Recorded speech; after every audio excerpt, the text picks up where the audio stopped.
حسنہ، اس کی بہت تفصیل ہے کہ اس کا کیا مطلب ہے، میری ریاض تفسیر میں دیکھ لینا. بس آپ تو صرف اتنا مانگتے رہیے ہمیں بہت اچھے روزے دے، انشاءاللہ اچھی بیوی مل جائے گی، اچھا مکان مل جائے گا، اچھی روٹی مل جائے گی، اچھا پڑوسی مل جائے گا. رزق حسنہ سے ہر قسم کا رزق مراد ہے. اگر ہم چاہتے ہیں کہ بہت بڑی کامیابی ہمیں ملے تو یہ دعا یاد کر لیجئے، پڑھیے میرے ساتھ. اللہم اجعلنا من الذین یفوزون فوزا عظیما. اے ہمارے پیارے اللہ، ہمیں ان لوگوں میں سے بنائیے جو سب سے بڑی کامیابی جنہیں مل رہی ہو. یہ دعا پڑھتے رہنا چاہیے تاکہ ہمیں ہر وقت بڑی کامیابی ملے. اللہ تعالی ہم سب کو دنیا میں بھی کامیاب کرے اور مرنے کے بعد بھی کامیاب. سلف صالحین اپنے بچوں سے یہ جملے پڑھواتے بھی تھے اور لکھواتے بھی تھے اور اپنے گھر میں بھی تختی بنا کر لگواتے تھے. پڑھیے میرے ساتھ. بسم اللہ الرحمن الرحیم. لا حول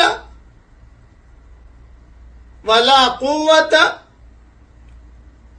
الا باللہ العلی العظیم. بس یہ ہمیں بھی اس کا اہتمام کرنا چاہیے. صبح شام ایک ایک مرتبہ پڑھ لو، کم سے کم جو ہے اپنے پاس لکھ کے رکھ لو. انشاءاللہ خیر ہی خیر ہے، برکت ہی برکت ہے.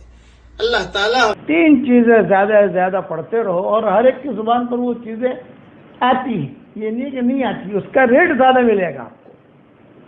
ایک تو کلمہ بہت پڑھو تو ہمارا ایمان تازہ ہوتا رہے گا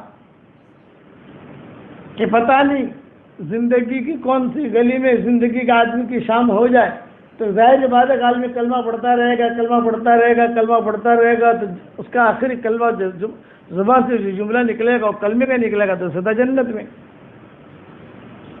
دوسرا استغفار بہت کرو. تیسرا درود شریف بہت پڑھو. اپنا ٹائم باندھ لو. آپ 24 گھنٹے تو 24 گھنٹے میں ہر وقت آدمی نہیں پڑھے گا، کھائے گا بھی، سوئے گا بھی، میٹنگ بھی کرے گا، بات بھی کرے گا. بس اتنا کہ ابھی مجھے جو ہے صبح کے وقت میں کلمہ بہت پڑھنا ہے، دوپہر کے وقت میں استغفار بہت پڑھنا ہے اور رات کے وقت میں درود شریف بہت پڑھنا ہے. بس چلتے پھرتے اللہم صلی علی محمد.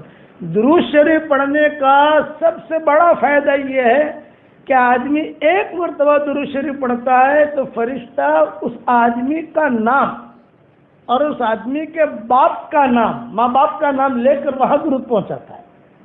یعنی کہ ہمارا نام، ہمارے ماں باپ کا نام وہاں پہنچتا ہے حضور کے دربار میں. کتنی بڑی فائدے کی چیز ہے، فائدہ ہی فائدہ ہے اس میں. اچھا، باقی نیکیوں کے لیے اخلاص ضروری ہے. کلمہ اخلاص سے پڑھو، استغفار اخلاص سے پڑھو. درود شریف کے لیے اخلاص ضروری نہیں ہے.